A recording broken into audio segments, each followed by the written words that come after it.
as you join us here in the upstate New York, or I guess central New York region, here for the second round of the ARCS Midwest Barbecue A² Cup Series playoffs, live here on ABN1, on ABN Studios, on ABN's YouTube page.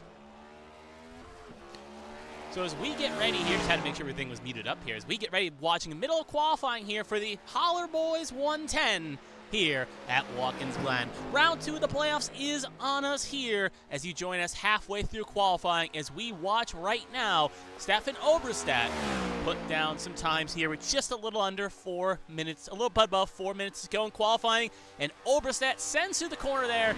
Meaning second lap wasn't validated. He will ping pong off the wall and he will shoot it out. So first lap was not counted, and second lap obviously had invalidation. His run will be done.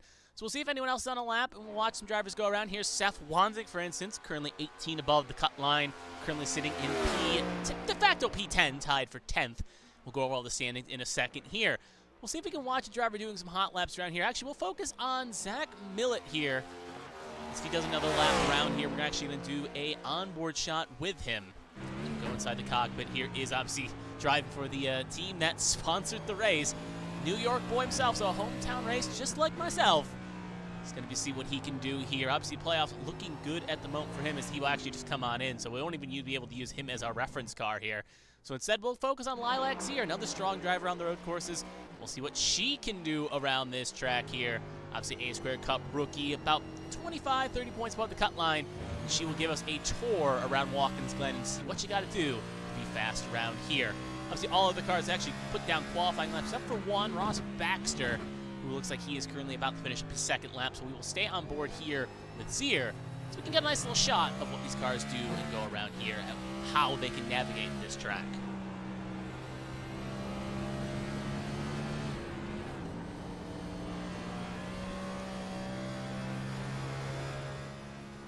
You can see right now she navigates to the corners here up the S section. This is where it's going to get a bit tricky, though, in this little section right here.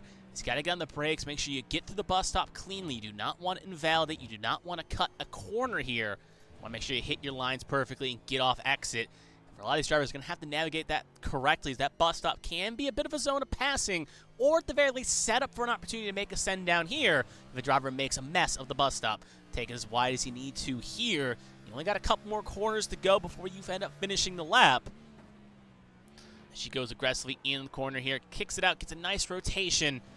And she sets up through the last couple corners here. Hits the apex, comes offline, and that is pretty much a lap around Watkins Glen here. Just kind of let her do her own thing here. And she will now finish up that lap. So just over 2 minutes ago, obviously a lap around here looking at the pole times about 1:11. When the tires fall off, you can see that being the 1:13, 1:15 range. But it's still a pretty fast lap, and this last can go quick for drivers not prepared to go the distance here. Other drivers on track as well. We'll see if we can find some other drivers currently doing just practice laps. Obviously, we saw Seth Wanzig earlier in the Coca-Cola machine here. Brandon Proudfoot, number 22 here, another playoff driver.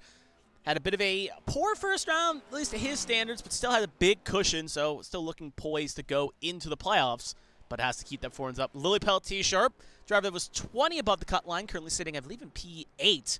She's currently second on the board. Road courses are a bit into her speciality, similar to her team boss, Emma Kruger. So Sharp could be definitely a driver who won at Phoenix, but it's been a long go, so she could be someone to keep an eye out for to find her way into victory lane, as well as we've seen through the HDL series and whatnot. So as we wait for these laps to conclude up here, obviously Zach Millett is our pole sitter. Unlikely any driver, because every driver has attempted a lap other than a few, as now remaining drivers are just taking extra practice laps and just using this time to get gripped up with the track. They will also have a 10-minute warm-up for their disposal if they so need it. But right now, just doing a little extra laps and just making sure the cars are planted and make sure you don't want to make a mistake. Because if you are a playoff driver, this is the cutoff race. This is the race where if you make a bad mistake and you end up crashing out, you could bleed just enough points to be out of contention for a championship. Speaking of, all the drivers in green are drivers that are in the playoffs at the moment, with Zach Millett and John Hagan both locked into the playoffs. 30 seconds to go here. Zier and Wanzing is actually Wanzing just pulled off, so Zier is just doing practice laps. That's why we've been staying on her the whole time. In that point, looking in the chat right now, Gaiman I think that is Josh Gaiman, not showing confidence per se. Obviously, this is the home race for Zach Millett, so Millett wants to show up on the board, but we've seen other drivers take it to Millett here, and he was very strong in Chicago Street. Of course, obviously, his strategy did not play him out well, and obviously, he did not race at Sonoma. I think he joined the league after Sonoma. So overall, though, Millett trying to flex his muscles on the road course here. Qualifying has officially concluded. It will be Millett, Sharp, and Gaiman, your top three here as we head into warm-up.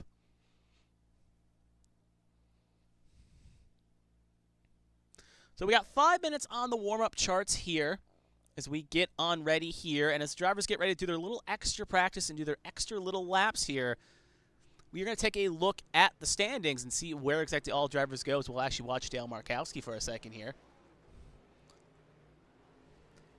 So as we pull up, if I can find the right tab here, give me 1 second. The standings. So we'll take a look here. Here is the current updated round 16 standings as we speak. As you can see right now, Millett and Hagan with their strong performances last week. Obviously, Hagan had a big cushion coming into the playoffs.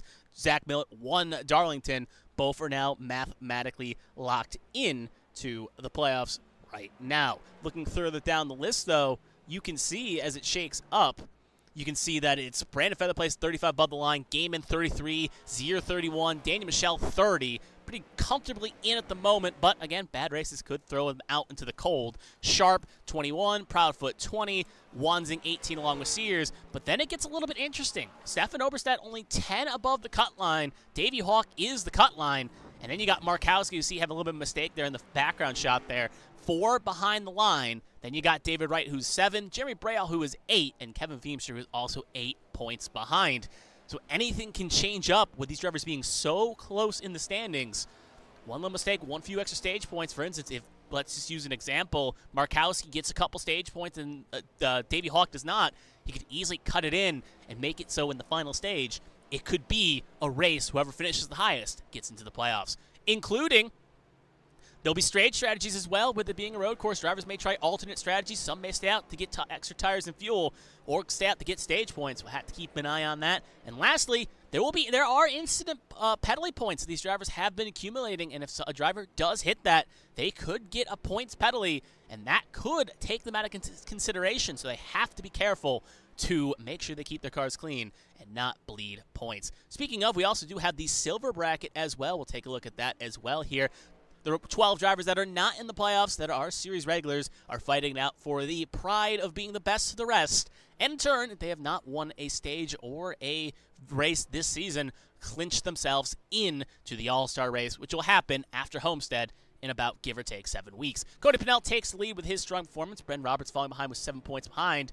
And Tommy Withers 14 back. Obviously, the road course can be a bit of a wild card race. And this could allow some drivers maybe further backs like the Ross Baxters, the James Kerrs, the Ryan Gomeses, and the Austin Mongols to maybe get some extra points here to try to pull themselves back up into the silver bracket.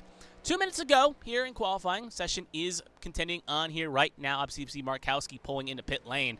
So we'll see if we'll follow aboard with Zach Millett, the odds favorite right now to find victory here as he's driving around.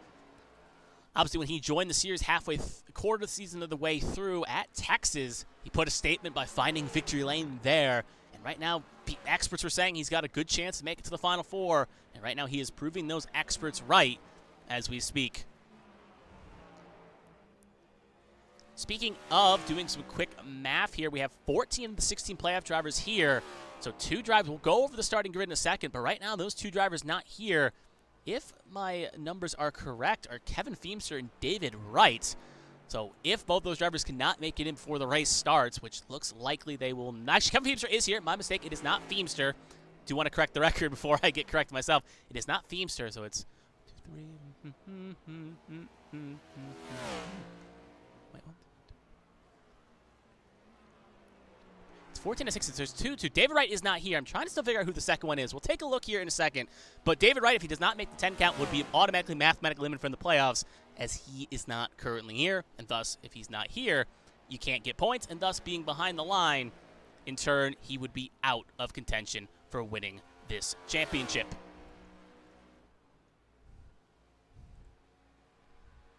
So as the session clock bleeds down here, it looks like it's frozen up on my screen too, so we're going to have to do a quick reset as well on SDK, as SDK, God love the program, loves to crash sometimes. So just give us 2 seconds here as we get this reset, and we'll get ready for the main race in just a couple seconds here.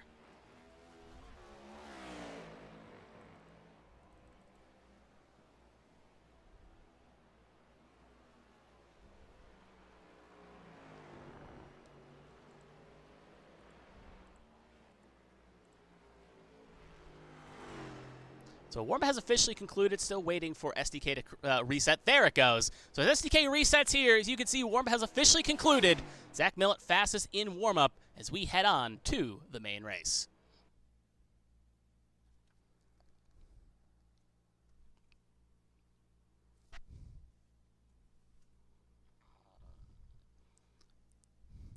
So as we move on to the main race here, obviously as you will see here on the board, 45 laps await these drivers here as they get ready for magic at Watkins Glen. Before that, we will take a look at the starting grid here as we get the show on the road. Zach Millett, Louis Pelletier Sharp, they will make up row number 1. Josh Gaiman and John Hagan will be in row number 2.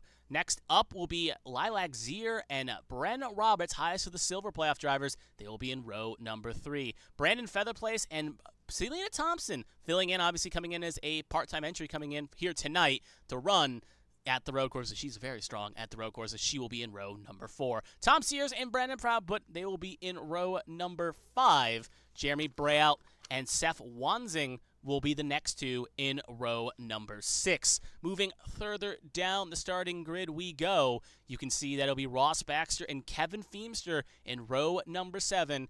Davey Hawk and Dale Markowski in row number 8. Michael Lawrence and Austin Mongold in row number 9. Josh Battles and James Kerr in row 10. Ryan Pennell and Stefan Oberstadt in row number 11. And bringing up the rear of the field is Cody Pennell and Tommy Withers, bringing a 24-car field to its natural conclusion.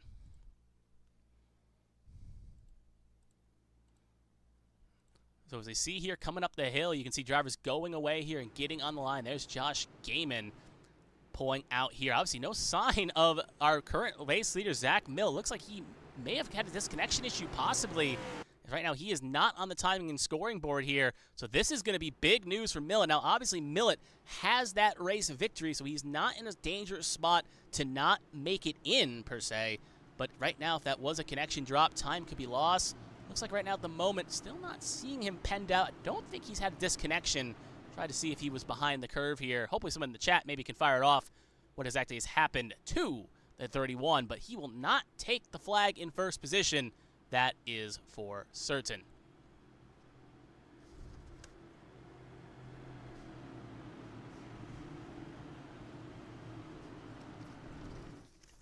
So we got half a lap to go here before we see the green flag.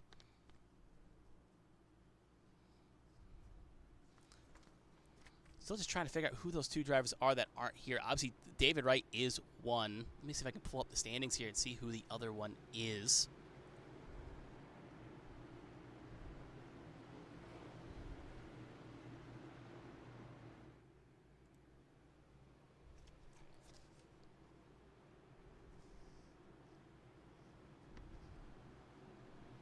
So as the drivers get ready here, it's going to be Sharp getting promoted up to the front. Actually, Gaiman getting promoted up to the front row.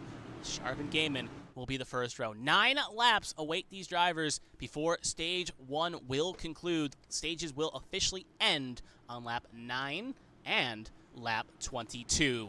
So now with kind of maybe a newfound life here with Zach Millett's troubles, or at least starting from the back, this is going to give some chances for Sharp and Gaiman maybe to pull away and steal this race. Pacer are going to get on ready here and take the lonesome trip down pit lane as it's going to be on presumably Gaiman's control here. Actually, it's going to be on green flag, I should say.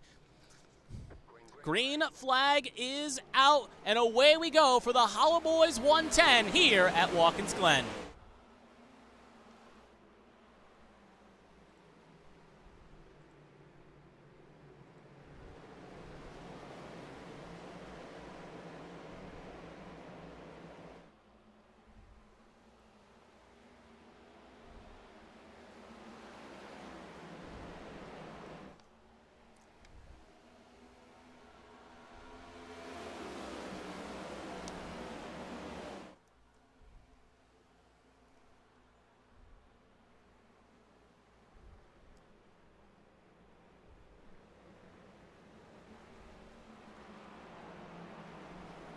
We do have a spin here. Was going to wait for the lap to complete. Kevin Feemster has officially spun it. Looks like he's gotten it refired here. Zach Milton has officially jumped the pit, so he is now officially back in this race. Michael Lawrence has also had a mistake here as well. Both self-spins. Want to wait for this battle to finish up here. The finish lap number 1. His cars are fighting hard here for spots. As Sharp is holding the nerve here. Look at that car go wide. That's Tom Sears. Looks like got a little bit of some help there from Selena Thompson as Sears goes and gets it refired. But as they come off the finish lap number 1 in the books, it's going to be Pelletier Sharp by a fender. But Game in there on the low side looking to try to capitalize and break hard in the one. Little lockup. Hagen way low. Spins way in front of Gaiman. Gaiman does not get collided in that, though. He will keep it clean. Hagen almost pulled a Villeneuve at Montreal many years back and almost collected the Ambrose in that situation, but luckily Gaiman had a very, very sketchy moment indeed. We'll take a look at some of these incidents in a second here. Want to watch this battle. Now Zier is up the second, Feather Place is third. Sharp is now falling down to fifth, as it's Gaiman, Sear, Feather Place, Roberts, Sharp, your top five here. So we see Roberts and Sharp there fighting for position. Can't confirm the other driver that didn't make it was Daniel Michel. And Michel obviously coming into tonight's festivities with 30 above the cut line. So we'll have to see if that does affect him in this regard, as obviously if driver, let's say, on the cut line does not get max stage points or any stage points, he could still find his way in.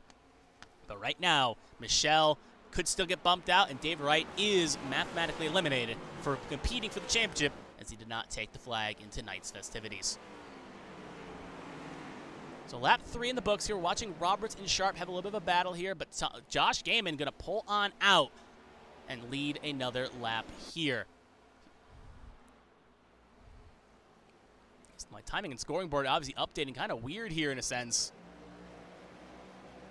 See, it's flixing through drivers. Right now it says Wither is currently in the lead spot. That is not the updated situation. Obviously, it seems to be flipping off here. So obviously right now Gaiman's still leading the way, as I think it's going by the drivers crossing the line here. So now Lawrence and Kerr, once they cross it, it should update it accordingly. At least it should.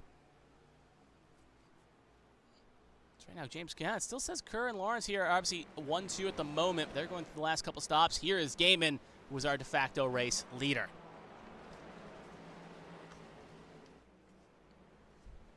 We'll take a look at all the incidents that happened on the first lap. Right now, actually, this is kind of broken out into a nice little chaos moment. So we'll take a look at some of the moments here. You see cars fanning in and out. We'll take a look at what happened on the opening 2 laps here. So this is the Kevin Feemster incident that happened a little bit further back on lap number 1. Keep an eye on Kevin Feemster right there, middle car in the pack there.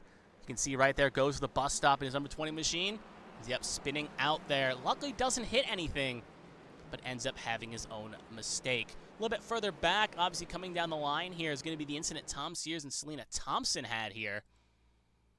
As we'll play on again, this is lap number 1 here. You can see going into the spot, you can see right there, Thompson tries to go for a move. They end up kind of coming together, and Thompson gives Sears a little bit of the old heave-ho there. Again, Sears doesn't hit anything, gets it refired, but ends up not having a mistake. And lastly, a little bit up the road here, you're going to see John Hagen in regard here, coming through the corner here. Try to throw a move down the line here. This is on lap 2, by the way. Goes low, gets under the grass, spins out, doesn't, hits Gaiman a bit, crunkles the fender, but John Hagen keeps it fired back up, and then you can see cuts going, but gonna lose a lot of time in the process.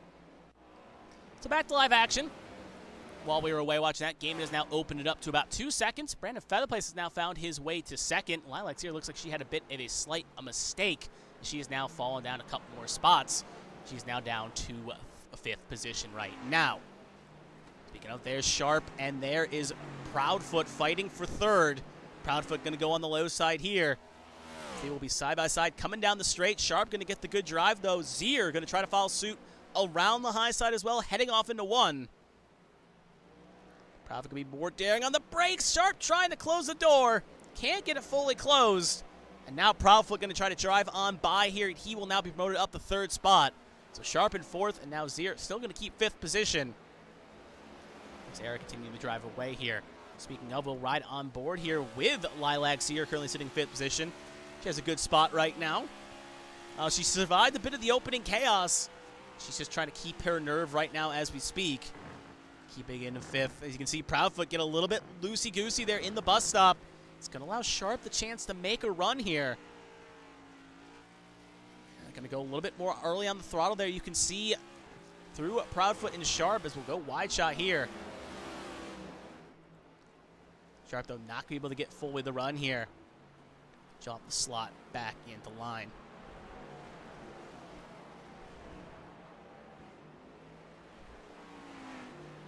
So as Gaiman comes across the line here, we are going to officially hit lap number 6 here.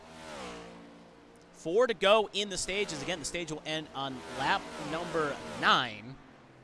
So not that far away before we see the end of the stage here, and drivers trying to get as much stage points as he can. As some of these drivers, it could be make or break. Look at Davey Hawk, for instance. Currently, the driver that was on the bubble coming tonight, he's right now at the moment got 1 stage point. Jeremy Braille at the moment as well. Selena Thompson's had a bit of an off here. She has lost it through corner 1 and 2. Looks like she's may have been a self spin here. We'll take a look in a second.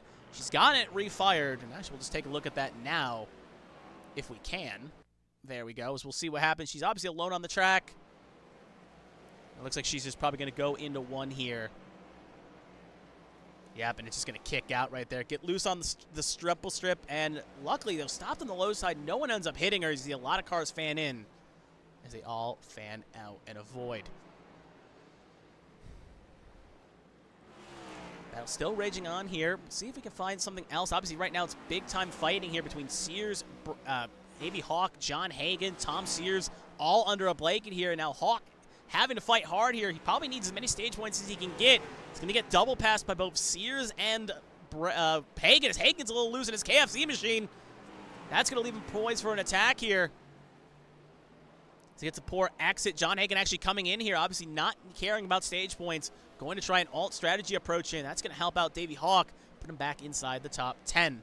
Speaking of, with pit lane closing next time by, any drivers want to pit, they are going to have to pit before our current race leader, Josh Gaiman, hits the flag. I think no one's really poised to pull off here. As you can see right now, also Gaiman catching some traffic here too. 2 lap down cars, both Michael Cheeseburger Lawrence and James Kerr. The other place, though, under attack here has fallen to the clutches of Proudfoot. Proudfoot right now sitting in 3rd.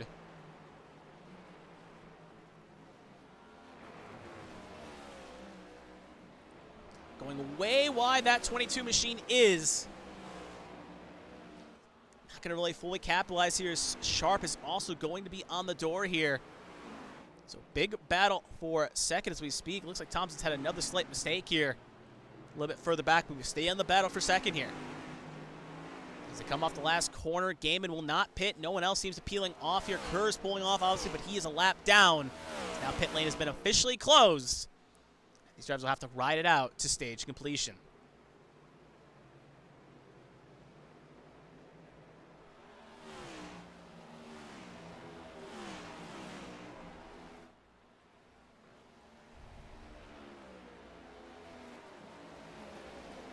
Featherby still holding off the charges right now. Keeping in the line. We're going to cut a little bit further back. We're going to go to Sears right now and Wanzing, both having a battle for 8th and 9th. We're actually going to even go back for Davey Hawk here, currently sitting in 10th. 1 stage point to his name as we speak, but you can see right now Ross Baxter wants to capitalize. He's got the silver championship he needs to worry about. So he's going to try to make a lunge in that number 60. As you see the 28 go way low in the grass there. This is going to be a big battle for the last stage point.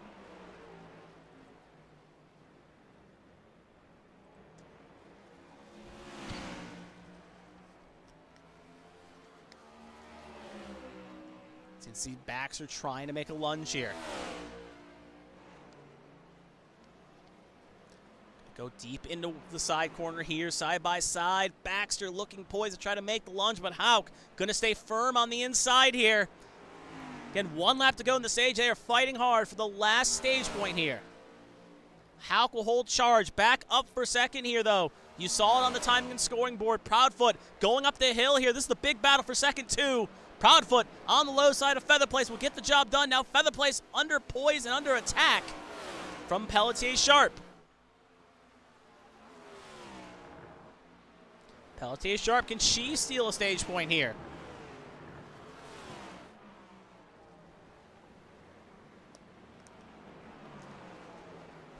See right now a little bit of lap traffic, but obviously Josh Gaiman still well clear at the moment. So pull up the track map here if it works. You can see right there, keep an eye on that 61 as he is going through the last couple corners. Once he crosses the line, all positions gains will be up for interpretation when he crosses the line. So they come to the last couple corners here. Josh Gamer will hit the last spot, and he will take stage number 1, capitalizing off Zach Millett's misfortune. He will take stage number 1 here with Proudfoot, Featherplace, Sharp, Zier, Braille, Roberts, Wanzing, Sears, and Hauk, I should say, your top 10 in stage number 1. Only one driver electing to pit before stage number 1 concluded. That was John Hagen. As you can see right there, he will finish P18 in stage, but presumably will get the first position when the pit stops cycle through. And obviously, Zach Millett's back in the race, did not even lose a lap. You can see right now he will also be a threat here, as he presumably may stay out or come back in, but he's definitely back in this race and back in contention to try to get that 31 back in the front row. But obviously, big stage for some of those drivers that needed points. Obviously, David Hawk got +1 to his totals. Sears got a handful of points along with Wanzing. Braille, remember, is 8 points back coming into the tonight. Obviously, getting a fresh amount of 5 is easily going to cut into that deficit a bit. It's going to be all to play for here. And we'll get you updated at the end of stage 2, give you a good running order of where these drivers are going to cycle through when it does pull on. But right now, though, Hawk, Braille doing what they need to do to get points, trying to make this a fight for the playoffs. So presumably a lot of drivers will be coming in here. Obviously, there is that regard in the sense that tires are not a premium around this track, so some drivers may elect just to take fuel only or even 2 tires. Gaiman's definitely a driver that's known for doing that in these situations, so have to keep an eye on him and see what he elects to do when they come to the pit road this time. Probably, presumably he is pitting. We'll have to see how it goes. You can see right now, pit road going to be a very, very busy place as pretty much the whole field is electing to pull off here. Obviously, John Hagen may be the only driver that elects to stay out here. Actually, Lilacs here is staying out. Interesting. She will elect to stay out along with Bren Roberts and Ryan Pennell. So they will inherit the top 3 spots. And John Hagen will stay out as well.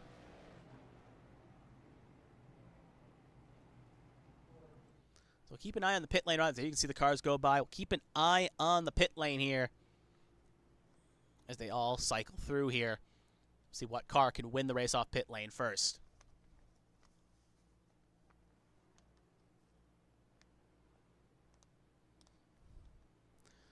Cars fanning out there. You can see right there, most cars electing to come in, come out quickly as they popped in.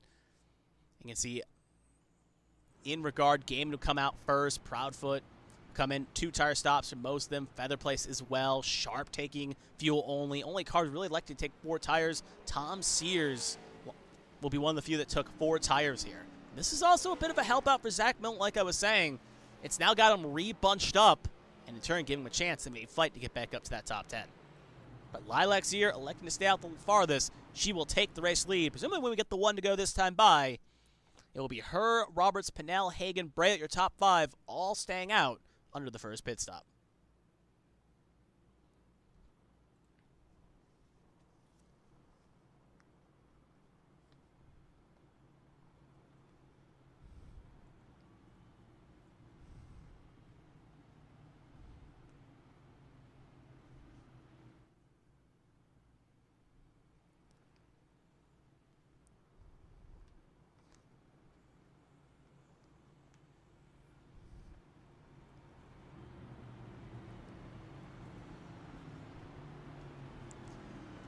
So we should see the 1 to go this time by, if I'm mathematically correct here.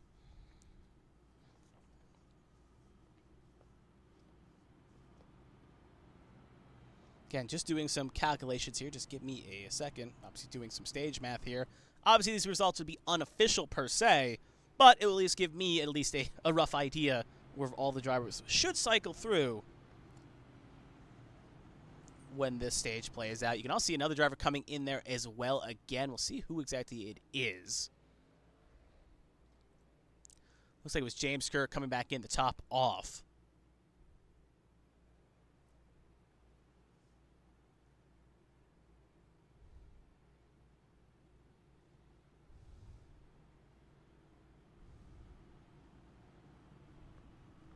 So as the lights officially out on the pace car here, we officially gotten the one to go. It is going to be Zier Roberts, row 1, Pinnell Hagen, row 2, Braille Gaiman, row 3, Proudfoot Featherplace, row 4, Sharp Wanzing, your first 5 rows.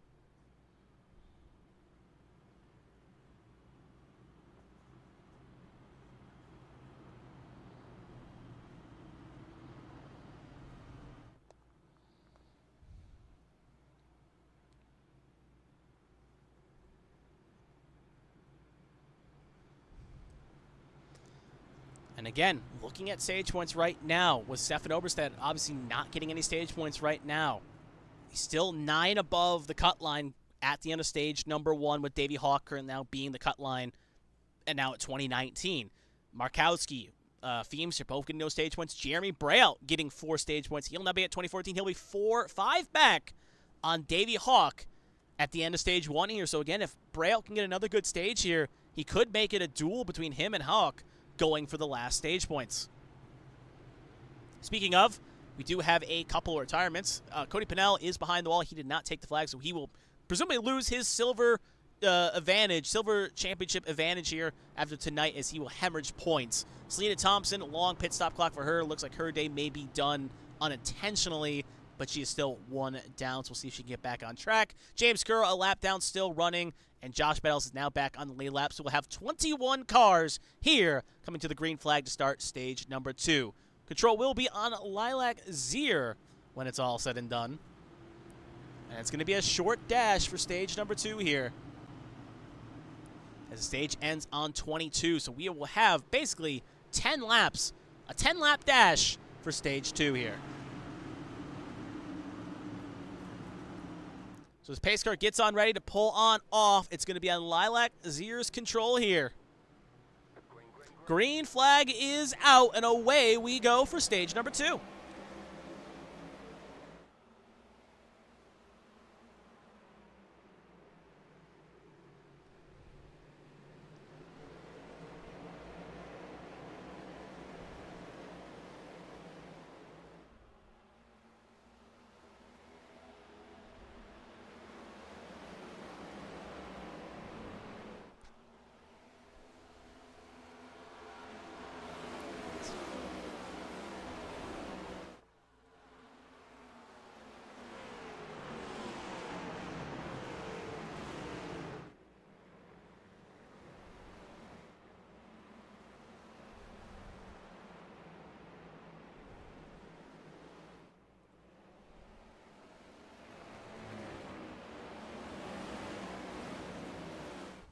Ooh, car big fan out there in the back. That's John Hagen. He's had a bit of an incident here if we can find him. There he is.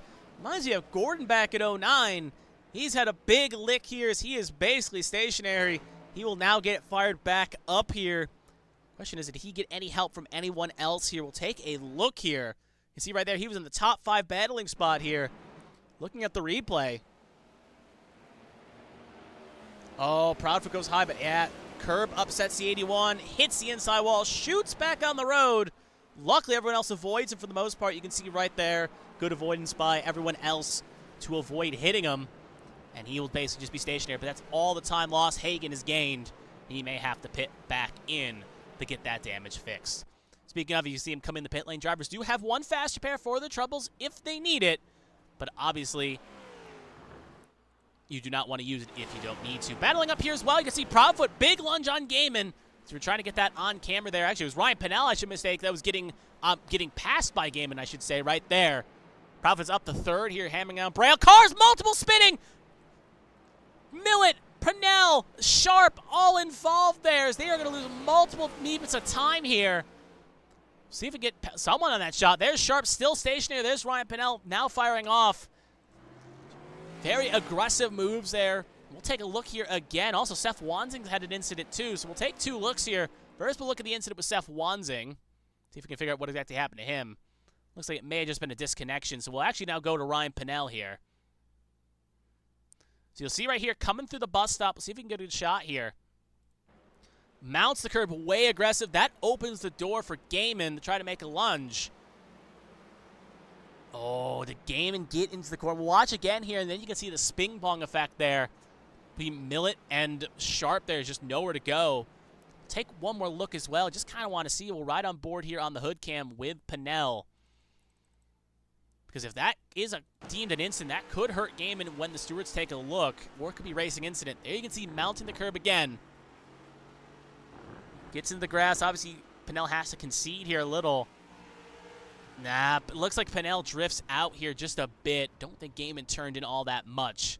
Take one more look at this as well. Obviously, just want to make sure we got our dice tees. A lot of playoff drivers got affected by that. And we'll actually focus on Josh Gaiman here. We'll ride on board with him in his camera shot here. You can see Pinnell makes that mistake. Yeah, just two drivers fighting over the piece of real estate here. Yeah, you can see Gaiman just kind of hanging on around that high side. So, it was just a racing incident, but it's put Sharp and Pinnell way behind the 8 ball here as they are now backed outside the top 10. Back up front, though. Well, we got a little less chaos here. See, Zier is leading the way. Profit now is up to second. Is getting around Jeremy Braille while we were watching those replays. Gaiman is now firmly in 4th. As you see right now, Braille trying to capitalize. And Braille, this is what he needs for stage 2. He needs to get as many stage points as he can because he could easily leapfrog his way in as long as he can keep the points down. And he's a defending champion, so he knows the name of the game. He knows what he needs to do to try to get those points. You can also see in the shot here, some drivers actually capitalizing with the chaos, getting some extra spots here as well.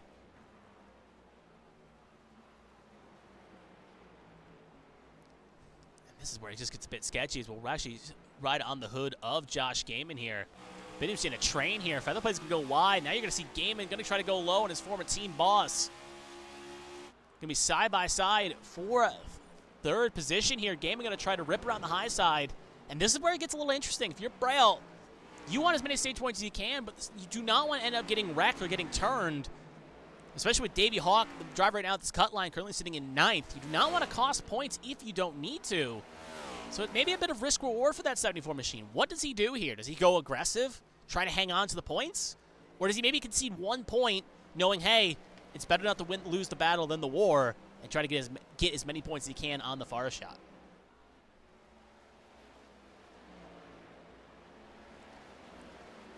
Well, as we watch this battle right now play out for P3, we'd like to thank everyone for tuning in here on ABN's YouTube channel for the Holler Boyz 110 ARCS Midwest Barbecue A-Squared Cup Series here at, well, I just said Watkins, Glen. My name is Kevin Young, bringing you the action. It's been a great stage number 1 here, very chaotic stage 2 to start. And it is the final race before the before the cutoff of the first round of the playoffs. These drivers are fighting hard to get as many points as they can. Some drivers are already locked in, other drivers looking poised to make it. Question is, how many points can these drivers get?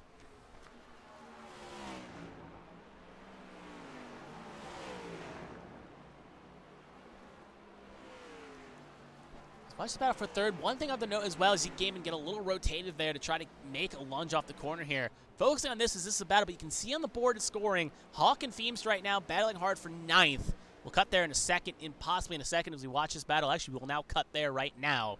As you can see right now, Hawk and Feemster right there having a side-by-side battle. If that battle for 3rd shapes back up, we will jump back to that in due time. But this is important because Feemster was coming in today 8 points back. Did not get a stage point. Davey Hawk did, so that gap has now grown to officially 9 points. If Feemster needs, at this point, if he were able to get around him, it would at least get him a 1-point advantage, bring it back to 8, and then have to finish 8 spots above Davey Hawk. Or possibly catch Oberstadt being 18 back. Feather Place looks like he's gotten around Roberts. We're actually going to cut there too in a second, but we'll focus on this right now. You can see Feemster looking to make a move. Will not get it done going through the bus stop here. See if the 28 maybe try to intimidate him a little bit to make a mistake. But he hangs on. We're now going to cut here. As you can see right there, this is really shaping up here. Roberts way wide, and it's a 3-for-1 special. As Roberts just lost 3 spots, just got pinched in a bad spot. Feather Place, Millet, and Sears all capitalize and get around that number 84 machine. So Roberts, highest of the silver bracket drivers, or silver standing drivers, I should say, but now currently falling down to 8th position. Back up front, though, Proudfoot is slowly reeling in our race leader, Lilac Zier. Gap has now fallen down to about 1.2 seconds. Last time by, Proudfoot was about a second clear, a little under a second better than Lilac Zier. Zier did a 1:13.11. Proudfoot did a 1:12.41. And there's another purple sector one by the number 22 driver. He is really flying right now. That first sector is really in his wheelhouse, but Carr just kicked aggressively there. That's going to be time lost. A lot of time lost indeed, at least a 10th or 2. Back to third, though. You saw it in the far shot. Braille gets a little loose. Gaiman going to be poised to make a move now. Gaiman up to third. Braille now down to 4th position. So many battles, so little time. There you can see Feather Place Millet just on the far shot there. Millet looking to try to make a move on the inside here. You can also see Hauk and Feemster in the far shot there.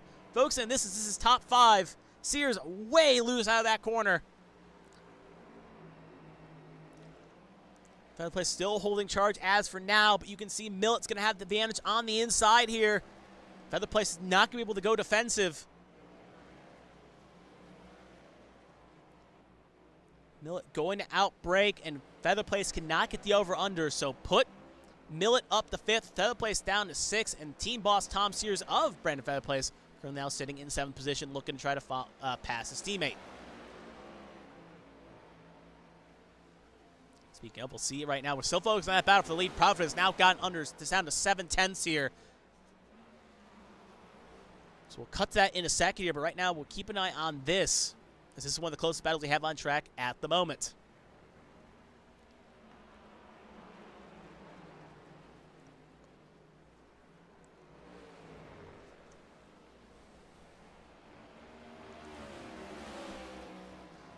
Sears, got to be careful. You don't want to wreck your teammate as he tried to get a run there as the battle rages on. But now we are going to stand this battle for a little longer, but right now Proudfoot still is reeling in Zier. Don't want to miss a pass here in this corner. We'll hold on at least through one here. Sears doesn't get a lunge. We'll cut back up to the battle for the race lead. Yeah, Sears is a little bit too far back. So we're going to cut up to the race lead here. 25 official laps to go, but about 2 to go in the stage, as the stage will end on lap 22. Proudfoot getting a good run here out through the corner. Could try to send a move into the bus stop here. Defensive move, though, by Zier. Zier trying to hang on here.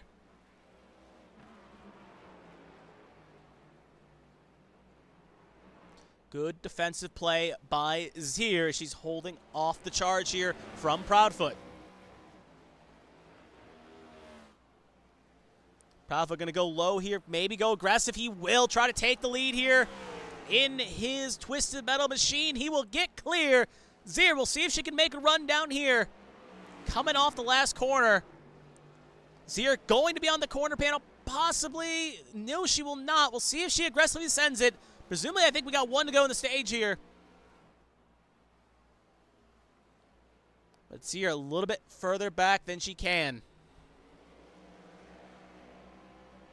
So Proudfoot will hang on right now. Zier will fall down to 2nd.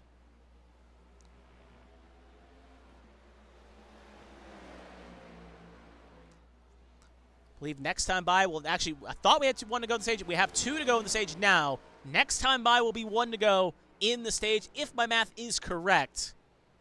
We'll stay in this battle for now. We're going to cut back to the top 10. Hauk, Feemster. This is the last spot in on stage points right now between the two of them.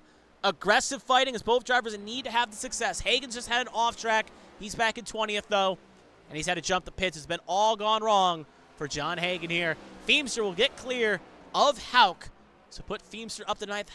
Hauk now down to 10th. And you can see Tommy Withers in 11th. And Pelletier Sharp got herself back up in the 12th here, trying to get around the Grimace 23 of Tommy Withers. If Sharp can get around, she could be a spoiler here and maybe help in turn Kevin Feemster. See on the track map here. And that actually will end the stage. We had 1 to go in the stage. My math was correct there. Sorry about that. Proudfoot will win the stage here. So Hauk will hang on. So Proudfoot will get first point billing there. Zier will get 2nd. Gaiman will get 3rd. Braille will get 4th. Millet will get 5th. Brandon Feather Place will get 6th. Sears 7th. Roberts 8th. Feemster 9th. Davey Hauk, your top 10. So this is going to be a bit of a neutralizer here. We'll allow the field to get bunched up. Proudfoot going to get crucial 10 points here. Braille will hang on to get 7. And And this is going to make it a cracking race here for the last few playoff spots here. Even Themester and Hawk getting points. Obviously, Hawk, the bubble driver. Themester currently out at the moment, needing good runs here. Speaking of Seth Wansing, obviously he's one down. Don't even think he will get his lap back. So this could be a bit of red flag moments for the number 9 car. If he can't get his lap back, the highest he can go is P21. And with the likelihood of not a lot of cautions here at Watkins Glen, it could be detrimental to him. Obviously, those stage points may help him, but right now he could be in a bit of a bad spot in his Coca-Cola machine.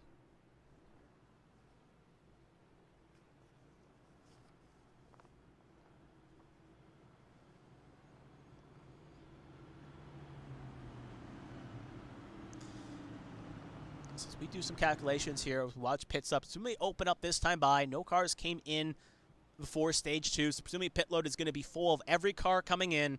Then the question is, what drivers will elect to go for 4 tires, 2 tires, or fuel only? Differing strategies here, and we'll see how it all plays out. Presumably with 1 green flag pit stop looming for the field in the final stage, we'll have to see how these drivers elect to do it. As you'll see here, if I can get the right camera, there's pit lane right now. Everyone coming on in. See if anyone elects to stay out.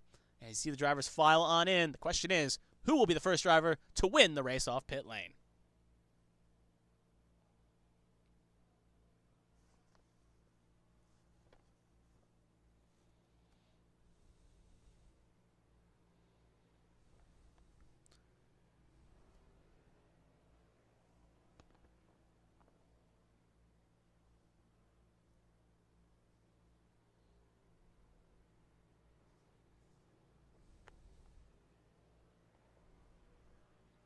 You see pit lane filing out. Proudfoot going to be the first one out. Looks like it's a 2-tire stop for him, along with Millet, Sharp, and Hauk. Everyone else, though, electing to take 4 tires on their stop. So we'll see, presumably, if we do get a pit stop in the final stage, these drivers going to go for that extra grip to go for fuel only, presumably, in that final pit stop. But Proudfoot will take the lead here, will hold the lead, I should say, after the pit stop cycle here. Seth Wansing actually will get the wave round. As everyone coming in, he will take the wave round here, as you'll see here in his Coca-Cola machine. So he will now be officially back on the lead lap.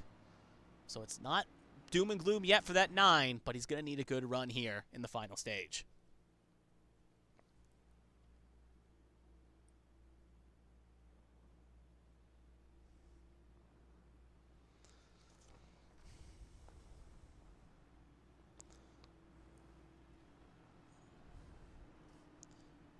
So should get the 1 to go this time by. Again, sorry for the bit of the silence here. Doing some quick math here. Just trying to see where all drivers right now are and seeing where the cut line is. So I'd like to give you an update on that before we go on the green flag for the final stage.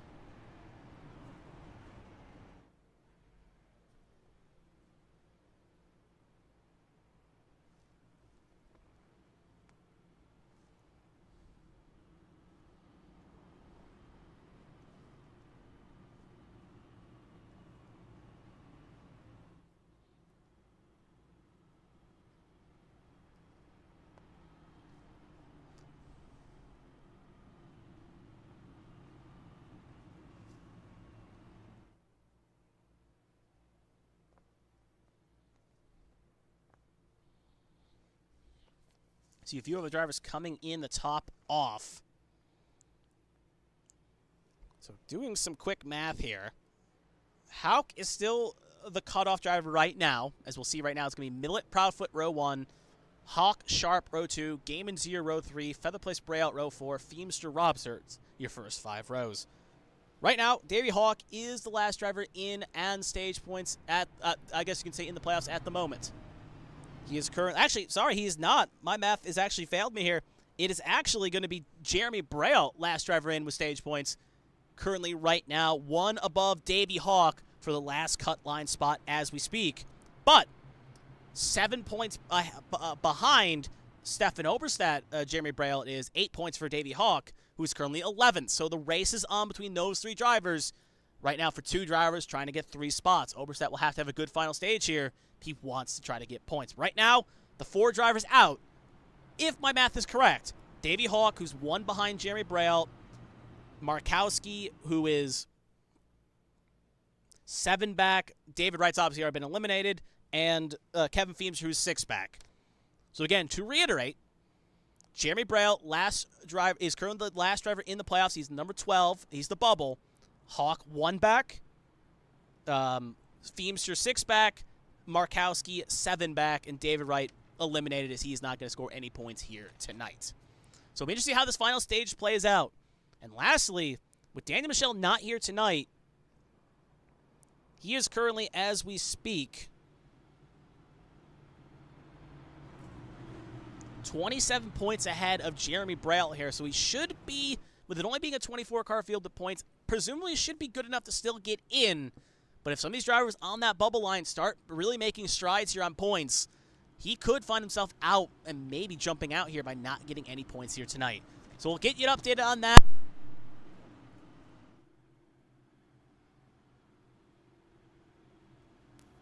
As we are getting ready here for the final stage here. Proudfoot, Millet going to be the front row here. Proudfoot going to be on control. Green flag is out, and away we go for the final stage. Proudfoot, good launch, 20 laps to go.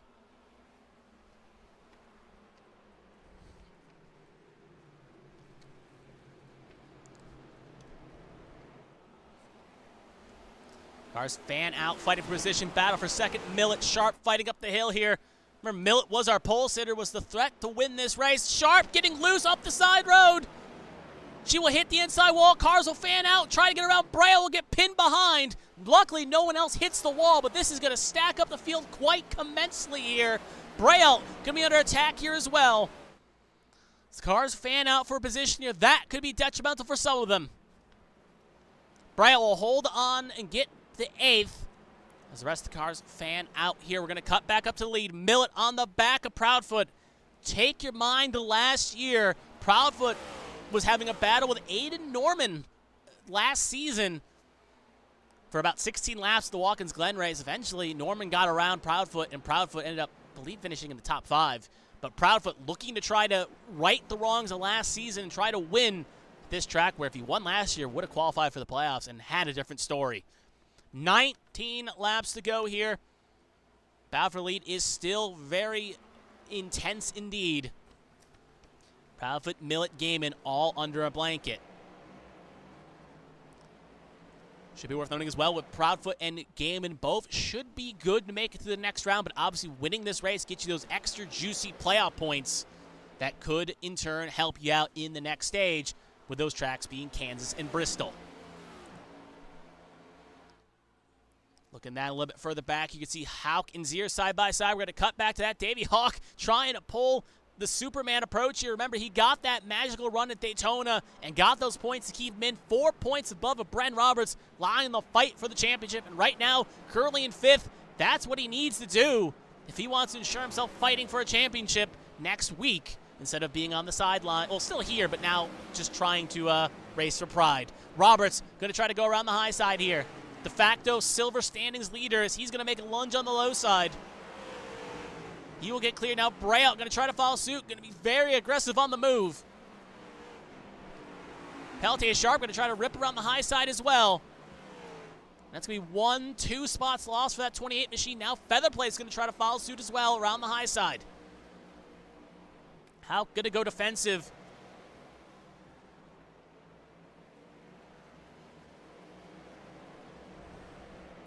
Still a big battle here. We're going to cut back to the lead in a second, and it looks like Houck and Featherplate's going to be side by side coming up the hill. Houck will hold on for now.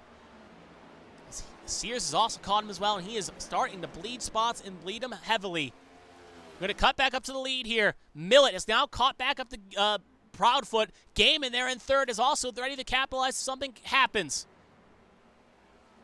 Right on board here with Josh Gaiman, currently sitting in 3rd position. He's got the best seat in the house watching this battle. Remember, Gaiman has not won a race yet this season. He won a couple last year. This year he's been winless, but he's found multiple opportunities to get in 2nd and 3rds. Is knocking on the door to try to find a win, and for some drivers, they find their best form when the playoffs happen. We'll see if Gaiman can keep that stereotype going, and true that when the playoffs are on, sometimes the lights shine the brightest. Some drivers step up to the occasion. 17 laps to go. Gaiman looking to maybe make a lunge here on Millet. Just a little bit too far back to make anything happen. Proudfoot still holding on as we speak. Next car, Lilacs here, is about 4 seconds back from this battle we're watching.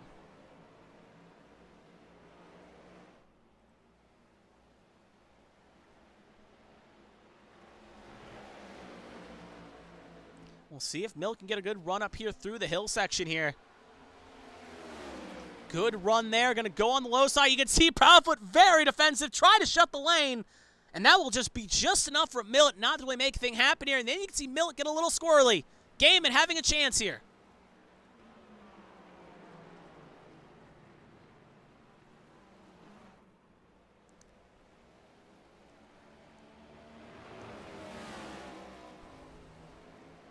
Millet will hang on the charge at least for now.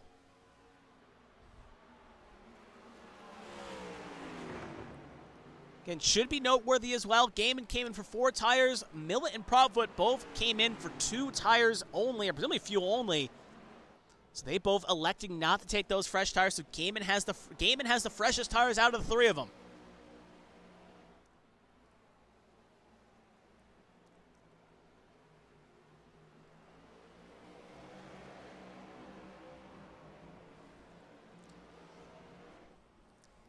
We know Proudfoot can be very good at being defensive at a road course, legally defensive, if you will. Like, within the letter of the law, but definitely going to make at least a few enemies. He is holding charge at least for now. You can see in the far shot, Roberts and Bray out fighting. We'll cut to that right now. You can see Roberts try to make a move for the bus stop. Can't get it done. We're going to cut back up to the top 3. This obviously the battle for the race, win, and the final 3 podium spots. So this is a big fight between the 3 of them. Millet going to go way high there, try to get as much of a late on the throttle as he dare. That's going to open the door for Gaiman. Proudfoot going to cover off the line Gaiman's on. Gaiman, Millet, side by side. Millet, Gaiman almost come the touches. Gaiman going to try to shut the door here. Can get it done. Putting out Gaiman up to 2nd. Millet going to try to get around here for 3rd. Oh, back to 2nd, I should say. He's already in 3rd. Maybe Millet being a bit defensive here, knowing doesn't want to burn up his stuff per se. Maybe saying, Gaiman, hey, you go get the job done. You know what you're doing. Try to race him down and try to get him. We'll ride on board here. We'll actually ride inside the cockpit of Josh Gaiman. We're on the hood camera right now. Let's go inside the cockpit of Josh Gaiman and here see what he sees. Obviously, he likes listening to these broadcasts when they happen. Obviously, right now, kind of in the mind of Gaiman here. As you can see, trying to make something happen here. You can see him just trying to make lines happen. Good X through the bus stop, but just a little bit wide. That's going to open the door for Zach Millet, though. You saw him get kind of squirrely through the bus stop. That allows Millet a chance to make a lunge here. Davey Hawks had a bit of an incident a little bit further back here. That could have implications in the playoffs here, as he's now fallen back down to 14th.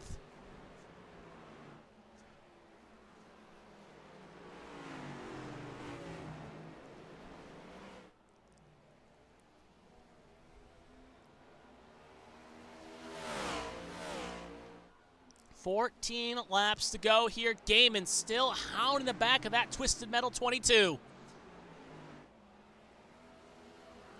Worth noting, last time by lap times, fast out of the 3 of them was Josh Gaiman, a 1:13.15 to Proudfoot's 1:13.49, and Zach Millet's 1:13.69, but not the fastest on track.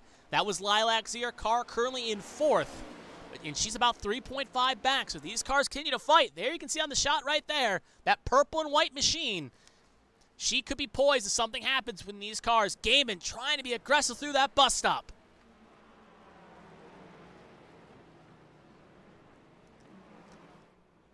Again, thank you for everyone tuning in here for the Holler Boyz 110 here on ABN. Shaping up for a thrilling finish.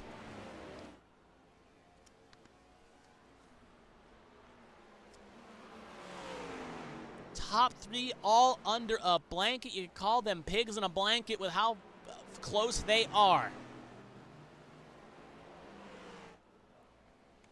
Gaiman looking poised, maybe to make a run here down in the 1. Maybe playing a bit of possum here. No, he doesn't need to force it. As we've seen time and time again throughout this season, Gaiman's been in position at the road courses and made a slight mistake that he eventually has to come back from, which he does. But then eventually that just gives him too little time to make a move. So maybe Gaiman learning from some past mistakes here, knowing that he needs to keep the car under him if he wants to make a chance to make a move in that number 61. Seth Watkins just coming down the pit lane right now. Championship implications, he is now falling down to 20th. As he's had to make his last pit stop of the race. Actually right on board here with Zach Millett here. He's got one of the best seats in the house here. As he's going to try to make a move on that 61 here. Try to rip it around the high side. Not going to be still there a little bit, but just can't get his Camaro on that corner panel of that Camry.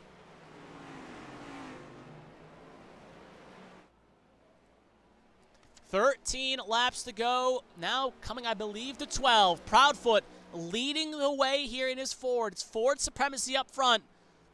But you got an angry Toyota right behind Gaiman, just trying to find his lane. Millett with a great entry through 1. And Sector 1 is where Proudfoot is the best out of these 3 drivers. This is his best part of the track. That second sector, though, is probably where his worst section is, though, out of these 3. So he gains all the time he can into 1 and then loses some of it back into 2. But this run up through 1 gives him enough separation that doesn't allow Gaiman and Millett a chance to make something happen. Oh, Gaiman gets a little loose there. Saves it. Oh, what a save by that 61. Looking poised, hit the outside wall, and he keeps it planted. You don't get many of those in your lifetime where you save it like that, and he will hang on the second position. Look at that far shot again, though. That purple and white machine of Zier and that white and teal machine of Braille catching up here. Gap is now down to 2.8 seconds. Zier and Braille are catching, and at the pace they're going, they will get here for the end of this race. 11 laps to go. Proudfoot still leading the way here.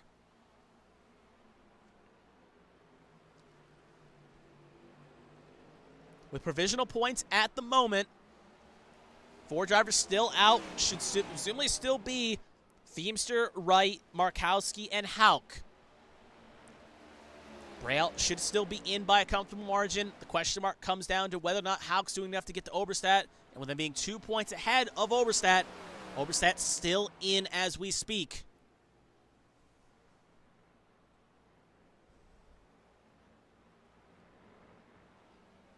Obviously, there's that big question on Daniel Michel and where he will fall down to as well. Gaiman going very aggressive here on the high side here. This is where his best sector is.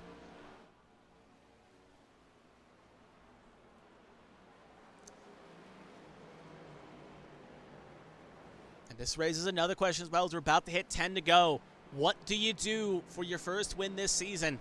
How aggressive will you be? We've seen Gaiman in HTL come oh so close. We've seen Gaiman in A-Square come oh so close this season for a driver that's found success last season in both series. It's probably nagging him a little bit here. What would you do when you got a driver ahead of you who's already got a win this season and the driver behind you has had several?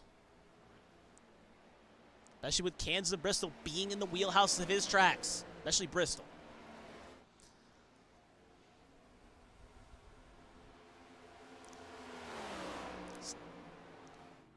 Millett thinking of making a move here for the bus stop. He's almost there. You can see Millett within a fender there.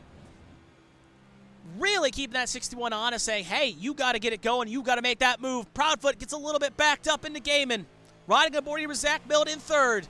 Gaiman going to get loose here on the far shot. That's going to allow Gaiman. Gaiman is now falling down to 3rd. That little checkup in the little short shoot there has caused Gaiman to fall down to 3rd, gave Millett the run as we were riding aboard with Millett. That allowed him the opportunity to get the lunge there. This time by 9 laps to go.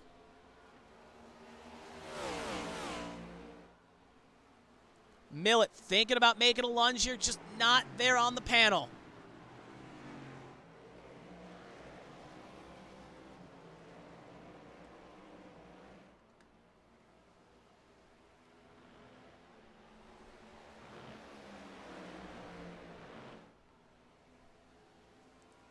Have I got a little bit of breathing room here?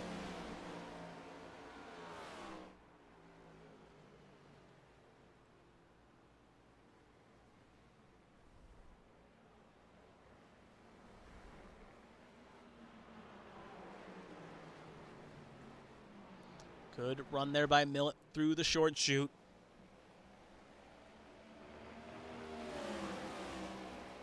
Gaiman going very wide to try to make something happen. Millet going to be on the high side. They'll be side by side. This could be for the move for the run of this race. Proudfoot very defensive, but he locks up. Millet going to shoot around the high side. He will get the job done. Put Millet now to this race lead. It's taken him well over 30-something laps to get back to this lead. And Zach Millet will lead his first lap of the race for being the provisional pole sitter and having that disconnection issue. Millet in first, Proudfoot to second, Gaiman now in third, and Lilac Sears crashed the party 2 seconds back. She's looking to try to play spoiler here. But now this is where it gets interesting. Millet hasn't led this pack yet. Is he faster than Proudfoot with some clean air on that car? We saw Gaiman and Proudfoot run identical times, so you know he's not going to pull away too much. But his car going to be better with the clean air. Through the bus stop, smooth as you like. Millet keep in charge.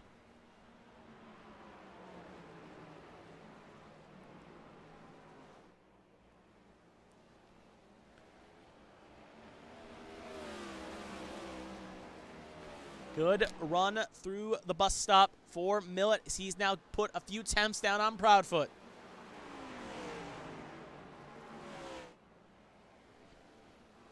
Gaiman getting a little squirrely. This time by it will be 7 laps to go here.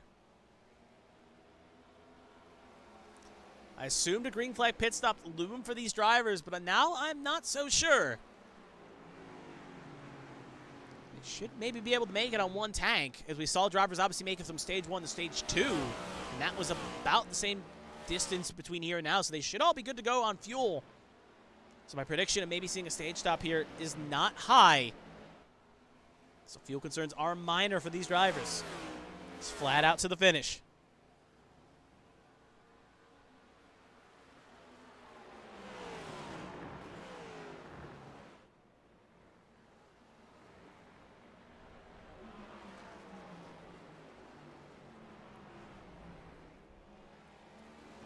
Gaiman has lost touch to this 2-car pack. You can see Gaiman maybe burn up his stuff a little bit too much. There you can see him in third. Now about 1.5 back of our top 2.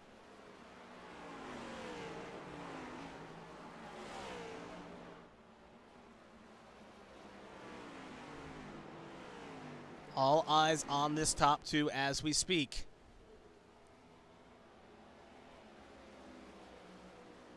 Six laps to go. Right now, as we speak, only two cars behind the wall. Actually, three cars behind the wall. Cody Pinto not take the start of this flag, but Selena Thompson, John Hagan, and Mike Lawrence all out of this race. You go, so 20 cars on the track and a max 20, not 20 points, but the max points you can fall is about 20. So for any driver, presumably if you're in second, any driver that is 18 points or back is probably not going to be able to mathematically get their way in. Ross Baxter coming in the pit lane here. Very odd situation, but he is in. Have to keep an eye on this. This becomes a trend. Looks like a lap car awaits these 2 drivers here. Will ride on board. Actually, that's not a lap car. That's Zach Millet. I should be mistaken. Thought I saw a lap car, though, coming up on the horizon on the map here. We'll take a quick look here. Yeah, the next car they would catch is Seth Wanzing, but he's about a corner and a half away from this battle we're watching. Speaking of, Proudfoot has fallen to the clutches of Josh Gaiman here for second. He's now hit 5 laps to go here.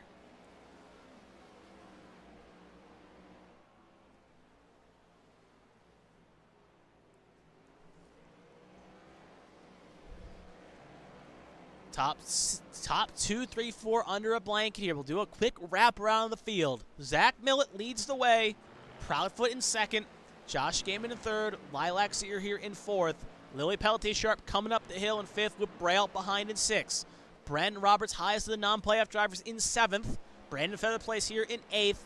Tom Sears doing what he needs to do in 9th, and Austin Mongold rounding out the top 10 with Kevin Feemster behind 11th. Feemster trying to get as many points as he can, just maybe hoping he can find a way in. Withers, Hauk right now ahead of both Markowski and Oberstadt by 2 points. Oberstadt right now, I believe, is still in as we speak. Presumably will lose a spot to Braille, but right now with Mongold, Hauk being like 2 points ahead, 2 spots ahead, 2 points ahead basically, it's not going to be enough with the gap being about 7 or 8 between the two of them. Oberstadt's still good at the moment to make it to the next round. Then you got Kerr, Pinnell, Battles, and Wanzing, but Withers just had a mistake. Big mistake there as he's hit the outside wall. Free couple spots for some of these drivers as Withers is now going to have no front end on that Grimace machine as he is heavily torn up. 4 laps to go. Millet, I should say, leading the way. Proudfoot, Gaiman, 2nd and 3rd.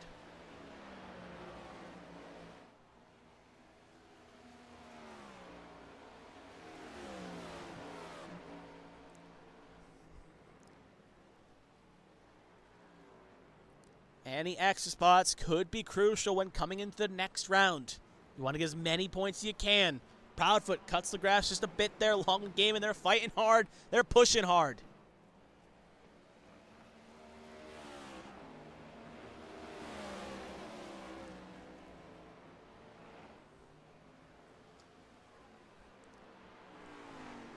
Right on board here with Lilac's here. Carr in 4th here. She's got a pretty good shot right now. What Gaiman and Proudfoot are doing here. Lock up there by Josh Gaiman. Just a little puff of smoke on the right front. As we've hit 3 laps to go.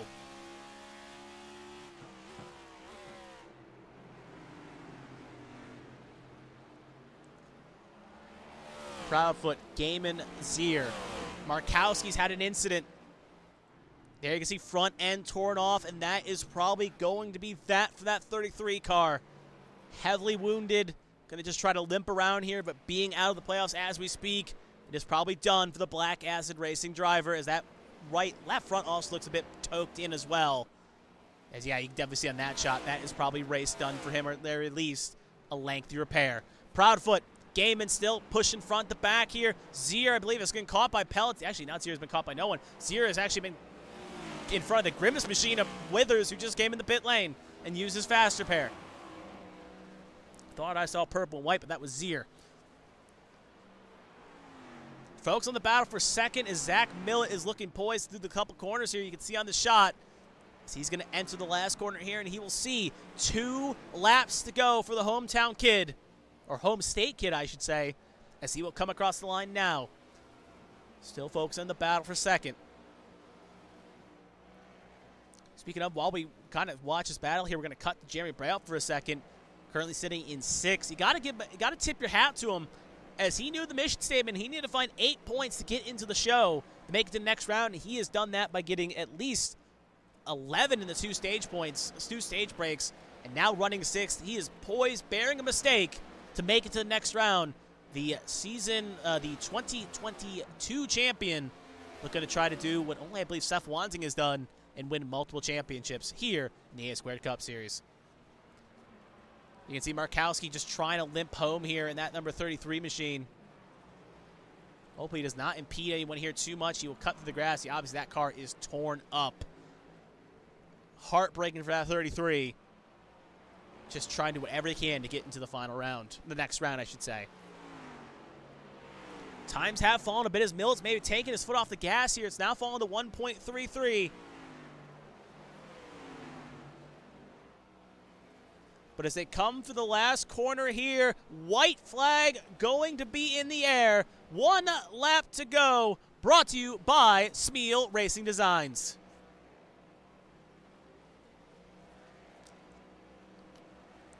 About 12 corners separates Millet from the promised land and sweeping the stages.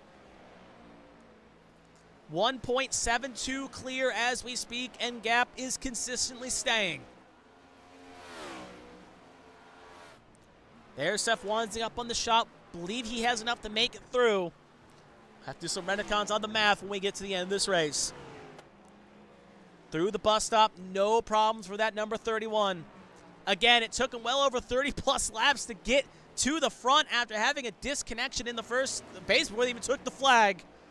Didn't go down a lap, kept his foot in it, and he's looking poised. You can see there for second, Gaiman and Proudfoot. We'll see if Gaiman can make a lunge here for the last couple corners. Just a bit too far back. And as Millet goes to the last shots of the corners here, one corner to go, he is seeing pay dirt, putting the field on notice that he will be in Miami if you let him. Wins here at Watkins Glen, sweeps the first round of the playoffs, and he is putting the field on notice. Proudfoot in second, Gaiman in third, Lilacs here in fourth, and Jeremy Braille, great drive by him, will get around Sharp in the end and get a top 5 result. Sharp, Roberts, Featherplay, Sears, Mongold, your top 10.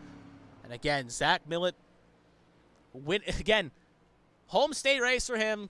Race sponsored by the team in question, the Holler Boyz, that you can see decked out on that machine. Great race by that 31. You can see it's probably all smiles under that cockpit. Under that helmet, I should say, inside the cockpit for Zach Millet. Gaiman, Proudfoot not going to do the lap around here, just going to tow on back here.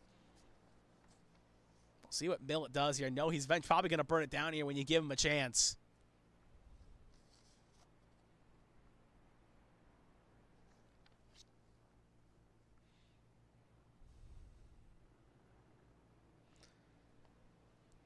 So see Millet go around here. We're going to do some de facto math here, so just give me a second while we watch Millet get around here. Zier obviously giving a tow here. Maybe Millet ran out of fuel just a bit. We'll see if we ask him in a second here, but he, along with Zier, should both be comfortably in to the next round.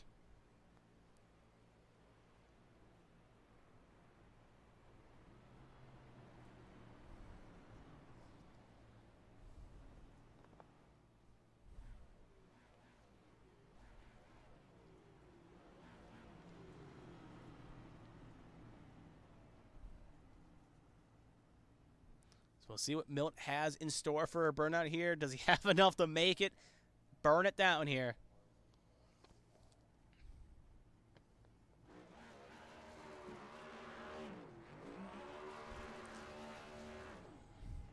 So as we see him spin it down here.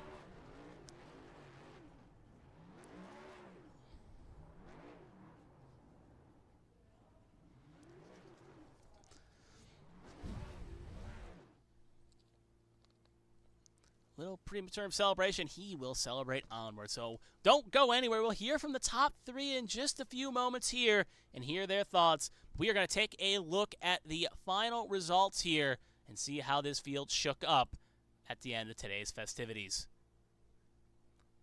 So as you can see on the screen, Zach Millet will take the race victory. And presumably, obviously, he was already locked in the next round with a win. Will firmly put himself in with a win here today. Proudfoot will get second. Gaiman will round out the last step of the podium. Lilacs here will be in 4th position. Jeremy Braille will be in 5th and will make a top 5 run for him. Sharp will be in 6th. Bren Roberts 7th. Bryn Featherplace 8th. Tom Sears in 9th. Austin Mongold rounding out the top 10. Kevin Feemster will get 11th with Davey Hawk in 12th. It'll be interesting to see if he had the math to make it through. Stefan Oberstadt will get a good recovery drive there for 13th. Again, I believe that may be enough to get him in. We'll check the math here in a second. Kerr 14th, Pinnell 15th, Seth Wanzing 16th. With Battle 17th, Withers 18th, Markowski finishing 19th. That is pretty much going to eliminate Markowski. Ross Baxter 20th. And as we work through the last bit of the field here, you'll see Michael Lawrence 21st, John Hagan having a rough day, but hey, that's why you have those big cushions in the playoffs. He's through to the next round anyway. 22nd, Selena Thompson 23rd, and Cody Pinnell rounding out, did not take the flag here in this 24-car field.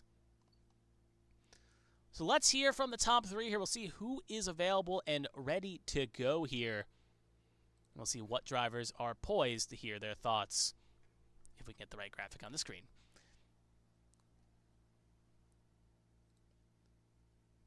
So we'll see who is available right now. Just give me 2 seconds.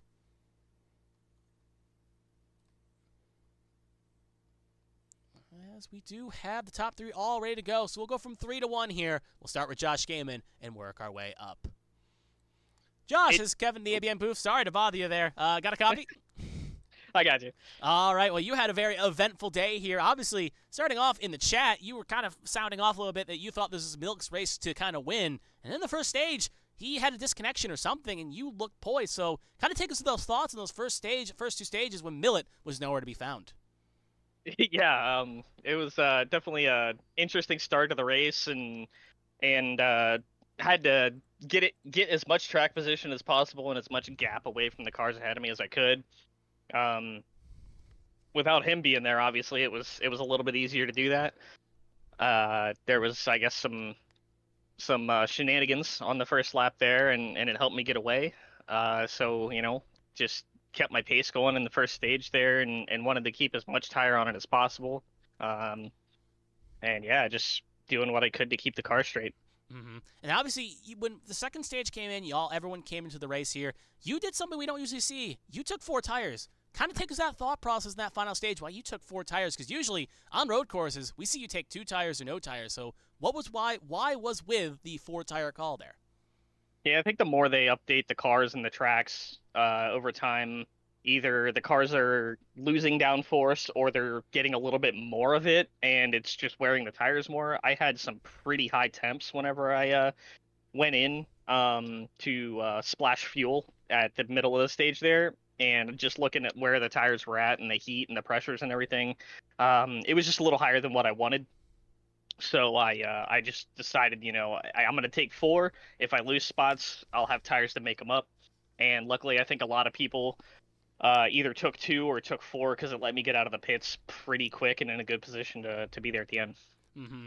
And then take us through that, because we saw that battle there with you, Proudfoot, and Millet. We'll obviously hear their thoughts on that battle too, but you were having a great battle there where basically for 10 laps, you were basically pushing each other to the brink. So take us to that thought and that encounter where you were just trying to fight. First you got around Millet, then Millet got around you. Just take us through those 10-lap encounters from your perspective. Yeah, it was just one of those classic, we're super, super close on fuel and everyone's trying to go as fast as possible, but yet go as slow as possible at the same time, but not let the other car lead the race. It was just some really good fighting, and we were all pretty much right on the brink of fuel, so if any of us actually sped up at any point and tried to pull away, we probably wouldn't have made it. So, it was just a lot of really fun bumping and banging without really doing anything crazy, and, it helped all 3 of us get there at the end. Mm-hmm. And then, I guess, obviously, you saw in the end, you made it to the end, you got a P3, so I had nothing to complain about that. But obviously, you're through to the next round. Don't think I have to tell you that much, knowing going into today 30 above the line. So take us through the next 2 tracks and your thoughts. Kansas, Bristol. Thoughts on those tracks? Do you think it's a chance we'll see you finally find that 61 in Victory Lane this season? I think if I got a chance anywhere, it's probably Kansas. Never really liked Bristol at all. I'm more of a Salem guy. So,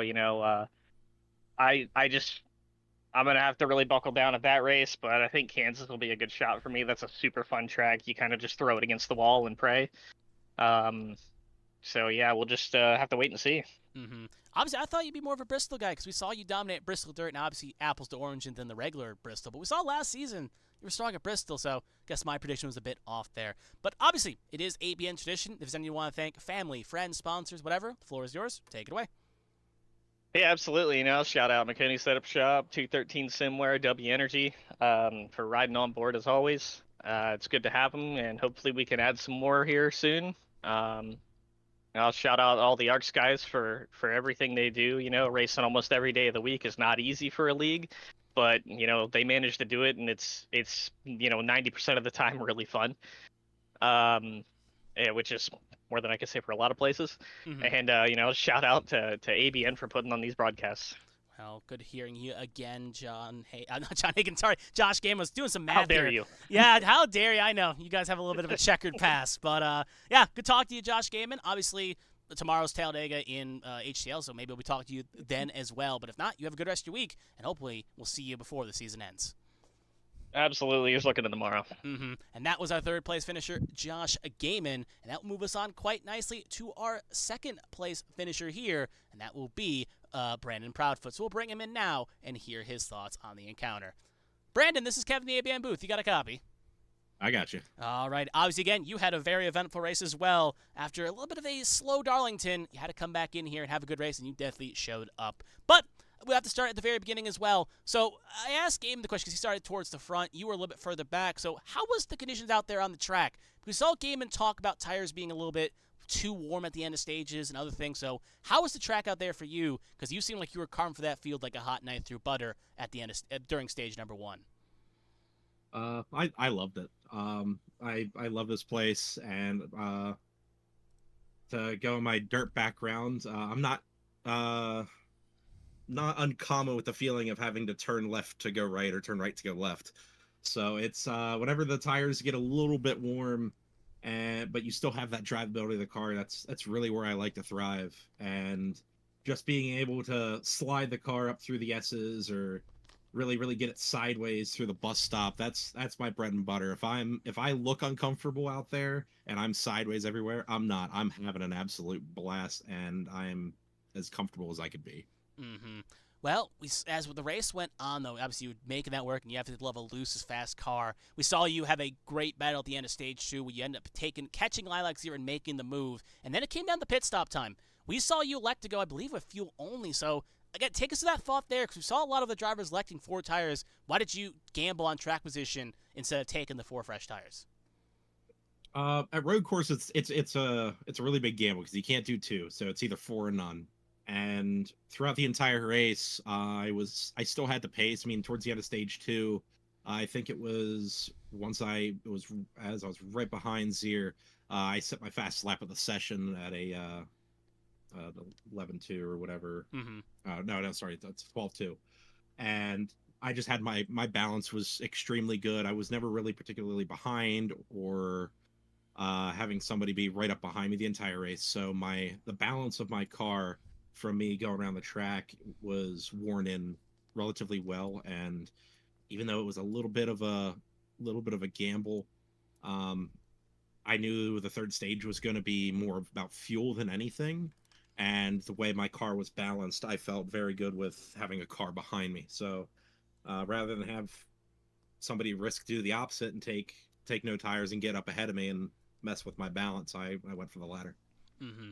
Well, obviously then in that battle where you made that push happen, you were basically being, like we saw last year in the A2 Watkins Glen race, you were making that car as wide as you needed to. So take us to that 10, 12 lap stint where you were holding up Millet and Gaiman. Not holding up maybe a little bit, but you were making that car work and you were keeping the speeds ahead. So take us to those 10, 12 lap battles you had with Millet and Gaiman when you were all just basically under a blanket. Oh, it was a battle of fuel. Anytime I'd get a little bit of gap, I'd try to save it up. But then Gaiman's effectively bump drafting Millet somewhat. And in any fuel situation, whether you're at a super short track, a road course here at Watkins Glen or Talladega, if you're in a fuel situation, you're the leader, you're not happy because you're the one that's using the most. And I knew that going into the stage once I got out clear. And I was able to back the pace up to, I think, low 13. So we were about a second off what at least me and Millet's pace was. Gaiman, I know, could turn those too. And it's just pressure. It's building. Everybody's getting a little more antsy because they're saving a little bit more fuel than me, so they can kick the bucket and light the fires a little quicker than I can. And even more so considering they had tires too, so they're able to roll in a little deeper, let off a little later, and brake a little less. And as the leader, I have to do that more as it is, and even more so with worn tires. So it was just it was a matter of time before light switches got turned on behind me and my bulbs burning out a little bit, but we made it work. Mm-hmm. Well, obviously, again, I don't think I have to tell you this, but obviously with your strong performance here on the second stage, you have officially advanced to the next round of playoffs, so congratulations to you. But with the next 2 tracks being Kansas, Bristol, your thoughts on those 2 tracks, and do you think we'll see you making it to the round of 8 with those 2 tracks in mind? Kansas, I'm not so sure, but Bristol, it's high bank, short track, and that's depending on the setup, that could be right up my alley. I know I've won in other leagues at Bristol. I was even the Bristol dirt races I've won in the old cup car. So it's a place I definitely feel that I'm comfortable with, but compared to, despite my performance from last week, the track schedule we had this week, I think next week's gonna be a little bit more difficult for me, but that's what the round of 16 and 8 and 4 it's all about. It's only gonna get harder as it goes. Mm-hmm. Hey, it makes cream rise to the top, makes drivers be strong when they need to, and you're definitely showing out why you're definitely a top driver in this league. But obviously, it is a BN tradition. There's anyone you want to thank, family, friends, sponsors, whatever. Floor is yours. Take it away. First goes out to Tombstone. I know all those guys over there. Not everybody made it playoffs, and everybody's in different situations with it. But no matter what, we still try to communicate. Seth's having his computer issues, and Davey's doing the best he can, but we still try to make do the best we can. It doesn't matter whether we're in first or 20th. We still communicate to one another, and that's what the team's all about. So thanks to those guys. Smeal Racing Designs for doing the design on the car. You guys here on ABN for having us on the broadcast and making it to where we can do this every day and show our loved ones what we love to do on Sunday evenings. And obviously my friends, family, and anybody that roots me on, and off to the round of 8. And I hope you all have a wonderful night. Well, thank you for talking to us again. I'm proud of it. And obviously you have a good rest of your week. And obviously I think we'll be talking for the end of the season, but if not, you take care. And again, have a good rest of your week. You as well. Thanks for having me. And that was our second place finisher, Brandon Proudfoot. And that only leaves us with one driver left. He's the driver that swept the stages, swept the rounds, the 2 rounds here. And we're going to hear from him now. Zach Millett, our race winner. We'll hear from him right now. Zach, this is... Oh, again, dragged you at the wrong time. Zach Millett, this is Kevin Aban Booth. You got a copy. Hey, Kevin. How you doing, man? Doing good, doing good. Obviously, you had a very eventful race here, and we'll get to that in a second. But obviously, winning your home state race and the race you ended up sponsoring. So definitely a thumbs up moment indeed. But obviously, take us to that opening minute, because we saw you qualify the car good. Everyone was talking about you're going to be a car to beat, and then you have that issue on lap number 1. What exactly happened there? Was it a disconnection? What caused you to miss the start here? You really couldn't have had any better timing on it. I was sitting here and I saw the grid pop up. I grabbed the mouse, went up to grid, and I lost power, and everything went completely black, and it was chaos. I was looking around trying to figure out what happened. It kicked back on probably in like 4 or 5 seconds. I got everything on here, but then I had to wait for the internet to come back. So it was agonizing to sit there and wait and stare at a screen and having everything say error. And I'm just happy that the computer turned back on and didn't blow up. Oh, it would have been a very bad moment if it did end up blowing up, metaphorically at the very least.